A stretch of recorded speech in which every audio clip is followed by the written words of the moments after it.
strap in, get comfy, maybe get some comfy clothes on, get your food, get your water, because you got 3 hours and 29 minutes later, The Irishman is here, and you definitely need to see it in the theaters. What's going on, everyone? Welcome to a brand new movie review. Today I'm going to be discussing The Irishman, which is directed by my personal favorite director, Martin Scorsese. Ever since an early age, my dad showed me The Goodfellas and Casino, and ever since then, it's really changed my thoughts on filmmaking. And ever since then, Scorsese has been the man that I must see his films first day. Whether it's Wolf of Wall Street, Silence, and even now The Irishman, I'm a big advocate for Marty, and I'm so happy that I got to check out The Irishman in theaters, which, if you're gonna see this film, if you love Scorsese, this is the best way to do it. Don't be discouraged because of that runtime. We're gonna talk about that runtime in a little bit, but it's a movie that I definitely cannot implore enough that you go and check out in the theaters, because yeah, you can see it on Netflix, but in the theaters, it was something special. Before we get any further into this review, guys, make sure again to hit that like and subscribe button, because I do tons of early movie reviews over here on a daily basis. Talk tons of movie content every single day. And make sure you guys, of course, comment down below and let me know. Have you guys seen The Irishman yet? Have you not? Let's discuss it down there. Irishman is about Frank Sheeran, an Irishman, of course, who gets involved with the Russell Bufalino and his Pennsylvania crime family. As Sheeran climbs the ranks to become a top hitman for the family, he also goes to work for Jimmy Hoffa, a powerful teamster tied to the organized crime. Irishman really goes over many decades of Frank's story, and as he has a lot on his mind going about, he's retelling the story to us. And this story structure that Scorsese decided to tell upon, we've seen many times before, but for some reason, this is one of the first times that Scorsese kind of tweaked it and did it a little bit differently. Really going through different decades, flashing back and forth, up and past. It changes the dynamic of how the story should be, but it does it in such a non-confusing way that you know exactly how every single piece is going and how it's framing into the whole picture that is being placed in front of you, which again goes over that 3 hour and 29 minute runtime. Yes, 3 hours and 29 minutes. I think that's the one thing that a lot of people are going to be like, that's a little bit too long. And while I was kind of the same way when I heard that, I was still happy, because think about this. When are we ever going to get Pesci, Pacino, and De Niro in a film again, directed by Martin Scorsese? Probably never. But it's awesome that we do have this 3 hours and 29 minutes with them. And for those, that runtime, honestly for me, flew by. Like, it went by really fast. And the only time I truly felt it was in the last 20 minutes, to the point that I was probably just getting a little bit tired that I'd watched the film for that long. But I was locked in the whole time. And so much happens over these couple of decades that the film goes over. So much information is thrown at you. So much story development that it does feel like an epic. And in a sense, I can call this Martin Scorsese's true mobster epic. Yes, we've gotten Goodfellas or Casino from him, but I think this is even top tier, right with them, to a different dynamic, and it actually feels a little bit different. While Goodfellas and Casino told a story in those cohesive moments, and it kind of had like its own layered structure, this again tells a story that spans many decades, many years, and goes over where you're meeting many characters and learning the developments of these people and where they are going within their lives, to a non-predictable moments, but also into a very stylized perfection that Scorsese has done for this film. All that is really encaptured into that runtime, which for me, again, flew by. And there was not one scene in here that I would have taken out. Now, I do understand this is not the runtime for everyone, but I think this is a movie that needs to be felt and seen in the theaters for these reasons, because it's not just the story that's being told over this amount of time, it's the performances within here that really took me by storm. I think that's where I need to start with Robert De Niro. The guy is a phenomenal actor. We know he is, but I have not seen him this good in decades. He is phenomenal in here, to the point where my jaw was dropping.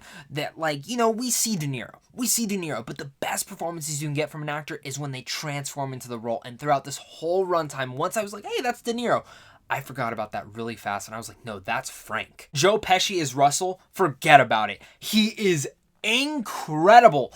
And then it even goes to Al Pacino himself, who plays Jimmy Hoffa. Oh my God. Pacino.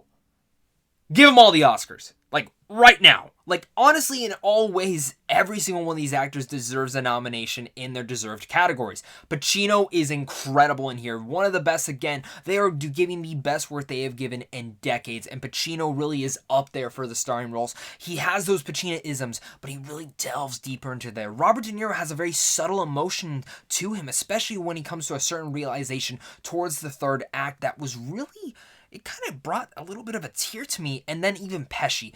The thing that I loved about what Pesci did in his performance was it is different than something that we have seen him do before, and Scorsese trusted him to do this. He could have easily given him a different role, but he didn't. He gave him this certain special role that really transformed Pesci, and actually to the point where I didn't even notice it was Pesci till the de-aging came in. Which, again, the de-aging is another big factor of this film that was many talks about for how long this film has been in development for. The de-aging works. Very much so. I will say, when it first came into picture, I'm like, oh my god, that looks awesome. Some of the ADR was a little bit messed up, at least in the way that I was kind of perceiving it. I don't know if it was the audio in the theater or whatnot, but some of the ADR was a little bit untouched here and there. But even for me in that point, once it kicks in the first 10-15 minutes, I completely forgot about it, and it just totally transformed into the background of the film, and you forget that these people are DH, and it feels like they had filmed these certain scenes back in the day, which is a big triumph and achievement in its own. One little scene, though, that you can definitely tell was kind of...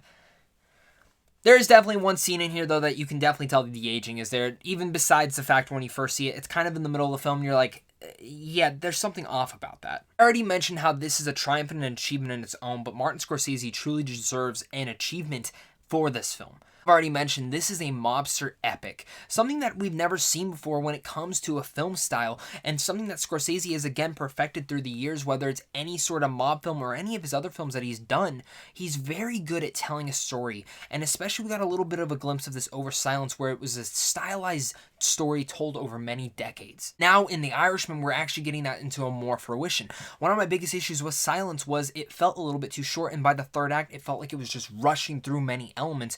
But for me, The Irishman takes its time setting up every character, setting up every scenario, to the point where you have zero questions, but you're still playing along like you were with Frank the whole entire time as he is learning and developing into the mob hitman that he's becoming. Story alone, that Martin Scorsese's direction is what is the true achievement in here. Give him all the Oscars. Give The Irishman all the Oscars. It deserves every nomination across the board, and what Scorsese does in this route is just perfection. And I've already mentioned that he is my favorite director of all time, but when it comes down to this film, he is again making rock and roll as other directors are making just hip hop and pop. He is making this old-fashioned rock and roll and still kicking it. Of course, I need to mention Steven Zaillian's screenplay in here, because if the screenplay was not strong, this film could have definitely gone in a bad route, but I think Steven Zaillian got the perfection of what the screenplay needed to be and the way that the story needed to be told. Plus, from the production design to the score to the cinematography, all that really just